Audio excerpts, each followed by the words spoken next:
are watching Germantown Municipal Television, your source for everything Germantown.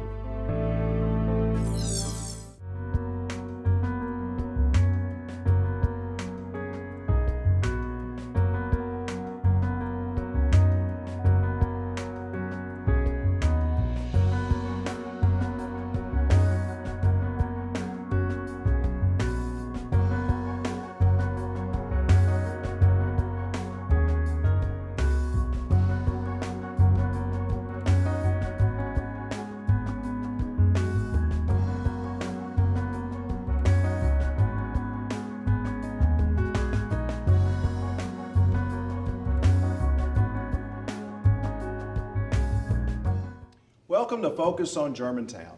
I'm Mayor Mike Palazzolo, and it's my privilege to be your mayor and host.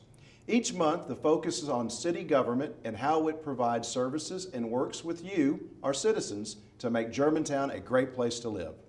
City commissions and boards are appointed by the Board of Mayor and Aldermen.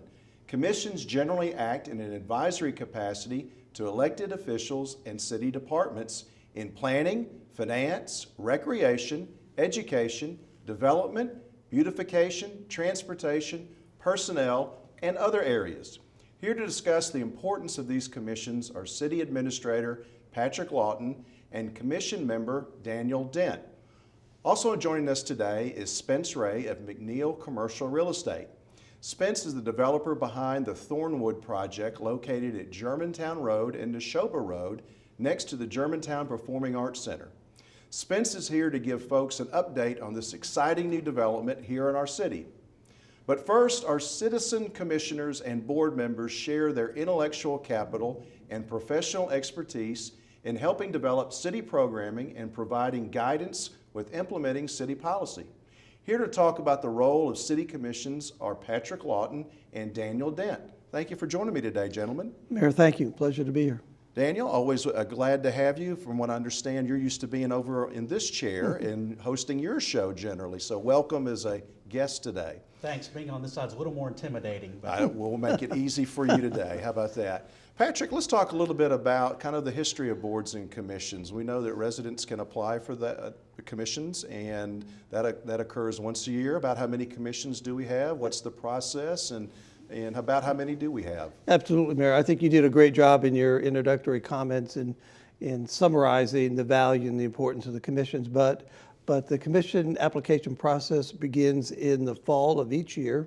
Most of these appointments are made on an annual basis, and I would say 95% of them happen on an annual basis. So we'll do an all call for folks who are interested in the community of serving on one of the 23 boards and commissions that we have. Those applications are submitted, and then the Board of Mayor and Aldermen in December, it's usually the last meeting, a special called meeting of every year, will consider those applications and make the various appointments to those boards and commissions. We typically rely on the alderman who serves as the liaison to that particular board or commission to make recommendations about the slate of officers. But as you know, as mayor, that you also have the ability in your position as mayor to make nominations and appointments to those boards directly. I mentioned there are 23 boards and commissions. That represents over 240 individuals who serve in that capacity as you outlined in our community. Well, we have many citizens that are engaged. Daniel would be a fine example. Daniel's the chairman of our Retirement Planning Commission, and I serve with you as well by charter. And tell us a little bit about that commission and why you chose to be a commissioner a number of years ago. sure. This commission looks at managing the investments and the administration of the city employees' retirement plans. And so it's a very, very important role, a very critical role to the city.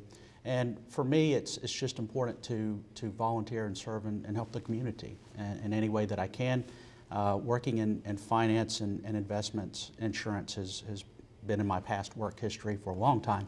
So that's something that, that I felt like I could contribute to.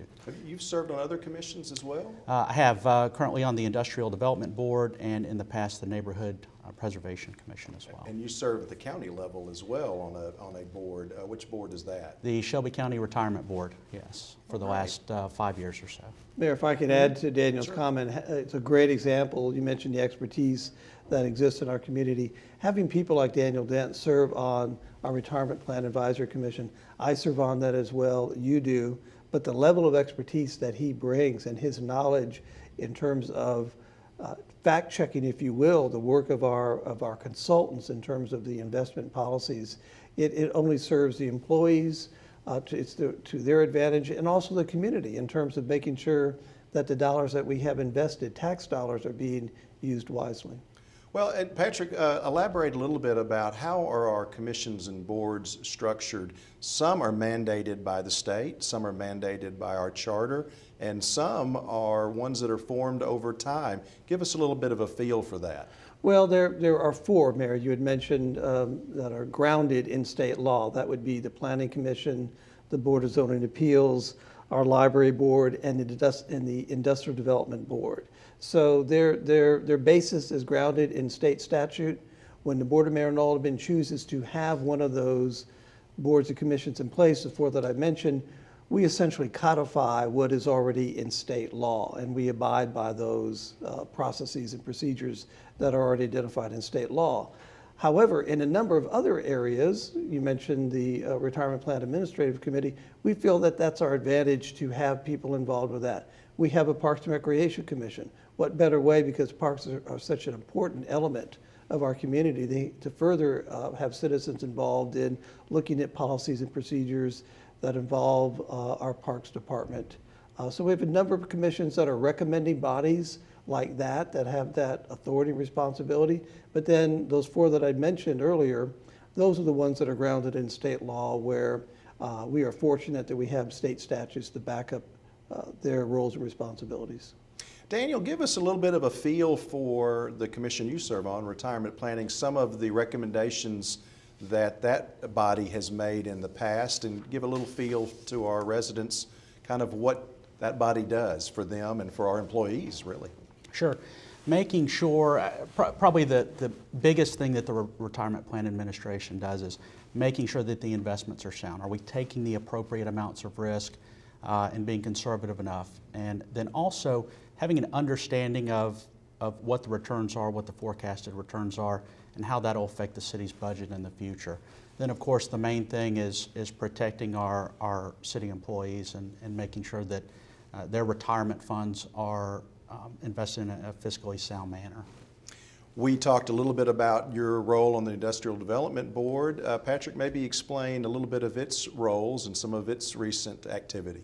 The Industrial Development Board, or the IDB, is again grounded in state law. The charter and its bylaws were approved by the Board of Mayor and Aldermen back in 2001, and their authority that they're granted, again, rests with the state law. They have the ability to issue pilots or payment in lieu of taxes. In 2009, the charter was amended of the Industrial Development Board to allow them to engage in the issuance of tax increment financing and to encourage strong economic development growth within our community.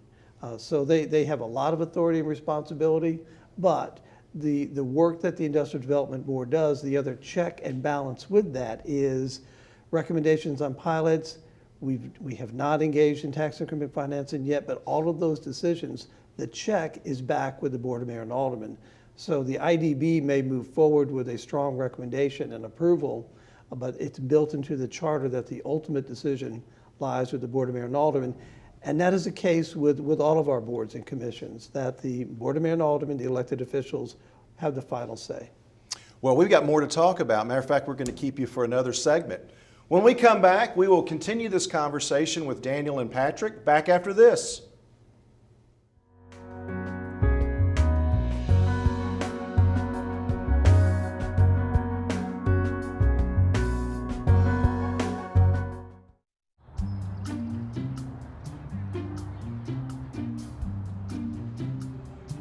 Don't worry, 74 people were picked before me in the NFL draft.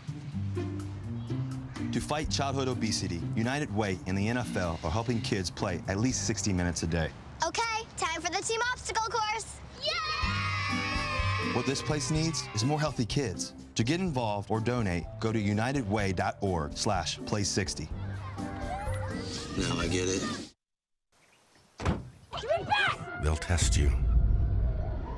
Try to break your will. But however loud the loudness gets, however many cheese puffs may fly, you're the driver, the one in control. Stand firm. Just wait. And move only when you hear the click that says they're buckled in for the drive. Never give up till they buckle up. You are watching Germantown Municipal Television, your source for everything Germantown. Welcome back to Focus on Germantown. Joining us once again is City Administrator Patrick Lawton and dedicated resident and City Commission member Daniel Dent. Last year, a task force was created to review our citizen commissions. Patrick, please share with us why it was important to take this step and what are some of the things that came out of this task force? Well, just very quickly, Mayor, the fact that you mentioned task force, in addition to boards and commissions that we have, the mayor will, from time to time, create a task force with a short-lived period of time to go in, look at a particular area, make recommendations, and then they're dissolved. In this case, you appointed a task force to look at our boards and commissions to make sure that after 20 plus years that the boards and commissions we have in place, are they still relevant? Are they still true to their stated purpose and scope and responsibility? And that's what the task force did. Over 8 or 9 meetings we met and very diligently went through and looked at the ordinance that created each one of the boards and commission. And again, as I stated earlier, to make sure that here's their stated purpose, this is their responsibility, are we still holding true to that? Well, and even a little bit more background, it has been many years since we've augmented our boards and commissions. One of the things that the Board of Mayor and Aldermen in a board retreat and also in our Germantown Forward 2030 strategic plan, both of those bodies gave us the charge. Let's look at those boards and commissions and see how they need to be revamped. So we did. We spent about 30 hours or so this past fall, and we've come up with some recommendations that we'll share with the Board of Mayor and Aldermen in a board retreat later on. Daniel, you served on that capacity. There were 9 members of the task force, and most of the members served on a board or commission. Please share a little bit about that collective experience and the ability to share information and to really kind of rip everything apart and see what we could create new. Yeah, I think when you look at the members of the task force, it was a wide variety of people and coming from different backgrounds, different experiences on the different boards. So coming together with that group and being able to sit down and look at the Germantown Forward 2030 plan, really understanding that strategy, understanding the key performance areas, and then going through each one of the different boards and commissions. And as you or Patrick had mentioned earlier, looking at what are the rules that each board and commission are under. Are there any legal or other requirements that need to be observed to have those in place? Not necessarily looking at their effectiveness so much in the past, but looking at how is it going to affect the future and help us achieve our 2030 plan. And so for me personally, one of the things that I took away from it was the importance of our citizens and talking about that intellectual capital, having the right people on these boards and commissions to serve and how they can help us achieve this Forward 2030 plan. Well, you mentioned, matter of fact, and I'll ask you, Patrick, since you spent the better part of a year working with our 30-member steering committee for Germantown Forward 30, the mention was made of our 9 focus areas. Kind of describe those a little bit and how that might align with either current boards and commissions or maybe some new ones that are recommended. Great point, Mayor. And Daniel alluded to it as well. There are 9 key performance areas that came out of the Germantown Forward 2030 plan that absolutely support the vision and the value statement that came about. So part of this exercise, when we looked at the existing boards and commissions, was to create alignment between the vision and the value, the 9 key performance areas, and certainly the work that staff does, the work that our departments do day in and day out, but to also create that alignment with our boards and commissions to make sure that the work that they're doing are furthering the aims of the Germantown Forward 2030 plan. And that was key in our thinking as the task force was developing recommendations, what we should change, what we should move forward. But in addition to that, to give a lot of credit to our task force members, they went out and actually looked at what other communities are doing across the country in terms of public engagement, public involvement, areas of civic involvement that perhaps we have not discussed yet. So we'll be making recommendations on adding perhaps some additional boards and commissions to the city of Germantown. Well, I'll throw this out to either one of you gentlemen, and I think that was the kind of the neat experience as we actually visited other communities, I guess in a cyber sense, by visiting their website. So either one of you gentlemen want to share some of the communities that we visited that are peer cities, and how did we draw the peer city list? Well, I'll address how we developed them, and Dan would maybe jump in on the other. Germantown is a AAA rated city. And so we looked at, with both Standard & Poor's and Moody's, so we looked at communities that look a lot like Germantown in that regard, that open their doors for citizen involvement and engagement. We looked at communities who were near a major metropolitan area. So there was a test we used in terms of trying to develop those peer type cities. Certainly those in Tennessee that we benchmarked with before, the Brentwoods and the Franklins and the Oak Ridge, but also there were other peer communities across the country that we examined ourselves against as well.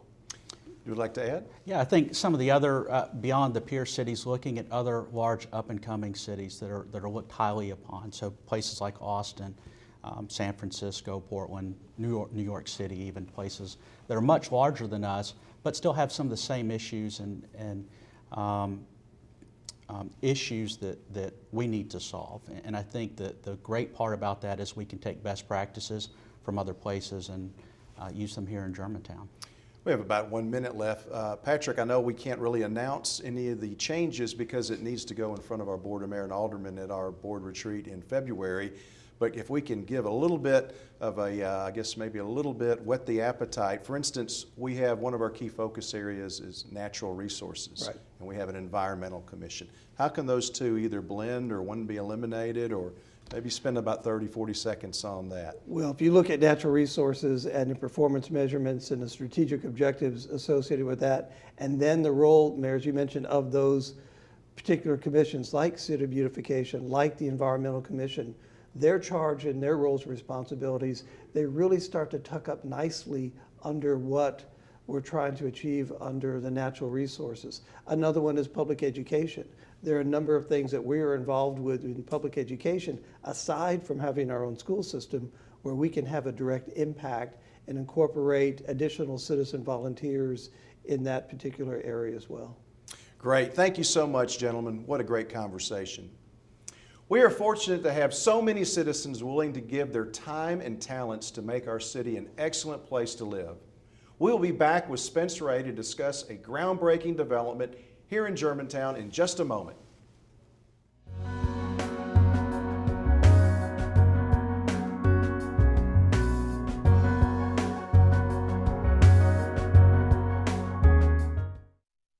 This new dad is picturing a tree house in the sky, but he's ignoring the instructions. Good luck, big guy. His kids know that he's building without a clue. Never been so good with nails and glue. Now we're trapped inside a box. I hope mom knows what to do. Mom! See, you don't have to be perfect to be the perfect parent. Thousands of siblings in foster care will take you just as you are. Mom.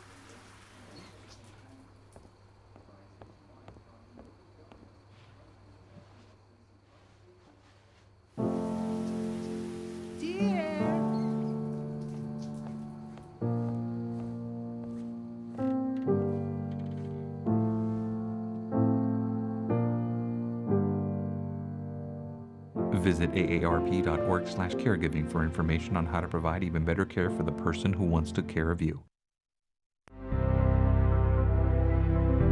You are watching Germantown Municipal Television, your source for everything Germantown. Thanks for joining us for Focus on Germantown. With me now is Thornwood developer Spence Ray. We are pleased to have you here today to give folks an update on this exciting new development here in our city and a preview of the Hampton Inn that's opening soon. We have some very recent pictures taken. Let's look at these, and Spence, you can tell us a little bit about what we're looking at. They're aerial photos, I believe. Great. And Spence, what are we looking at here on the site? Is that the hotel and Bob Richards? That's actually both the buildings that you're looking at, Mr. Mayor, is the jewelry store, which is Bob Richards, and the Hampton Inn and Suites, which is to the north of the jewelry store. This is from the southeast elevation, looking back towards the northwest. You see all 5 phases that are under development. This is from the east over the Somerset subdivision, looking back towards the west, the drive that terminates into Germantown Road. And then the next slide shows you from the northeast, looking back to the southwest. You see phase 4, the infrastructure and the foundation work that's going in on the multifamily project. And the next phase, or the next picture, is from the north, looking back south. If you were taken from the perspective of the village, looking back towards GPAC, you see the back side of the hotel where the actual porte-cochere is and the entryway. The next slide is from the northwest, looking back southeast. You see the pool that's being put in at the Hampton, the clock tower, and the frontage isometric along Germantown Parkway. And then the next slide is looking from the west back to the east. It's the main entryway into the entire development. You see the southwest corner of the hotel as well as the front of Bob Richards. You clearly see the clock tower. Phase 5, the infrastructure work and the foundations going in on the right. Phase 4 on the left. And then we're back to the southwest corner, which really shows the whole development, the whole 17-acre parcel. Well, share with our viewers a little bit about what is going in. We can see the Hampton Inn is very soon to be open. We know that the jewelry store is already open. What will be the next phases that we would expect to see some construction come out of the ground? It's a total of 5 phases. We started working on the project in 2010. Phase 1 consisted of all of the infrastructure, the drainage, the utilities, the grading, the clearing, all the streets, the clock tower, the pocket park. Phase 2 was Bob Richards, he is in and open for business. Phase 3 is the hotel, which is 108 rooms. Phase 4 is the 251 multifamily units, which you could see on the slides. Phase 5 is the mixed-use component, which also has residential above it. We hope to have a minimum of 5 restaurants and then a variety of retail uses, and all those are on the ground floor. All the residences are on the second floor with garage parking on the ground floor. Well, I think the entire development excites me, but I know hearing 5 restaurants are going to really excite our residents. They've always had fine dining as one of the things that we aspire for. I know you can't tell us who some of those tenants may be, but do you see a mix of maybe fast casual and prime dining? You know, when we started this project, we sat down with Paul Chandler at GPAC and talked to some of the area residents as well as some of the tenants that we were originally working with, and some of the people that had reached out to us about renting some of the apartments within the development.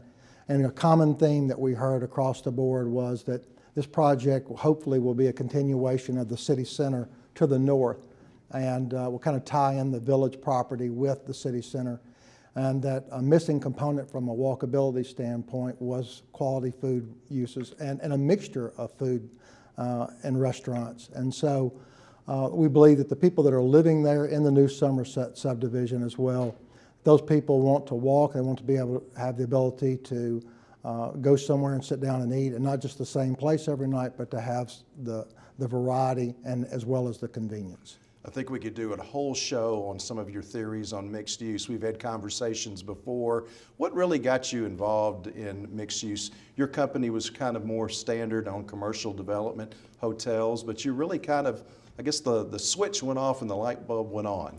It was kind of a mixture of things all came together at one time. Like I said, we were trying to sell this property for the Owen Trust in 2010. I took a trip to Washington, D.C. with my wife and kids, and just to see Washington. I'd been there before, but had never walked to the degree that we did at this time, used obviously the subway system quite a bit and stayed in Georgetown.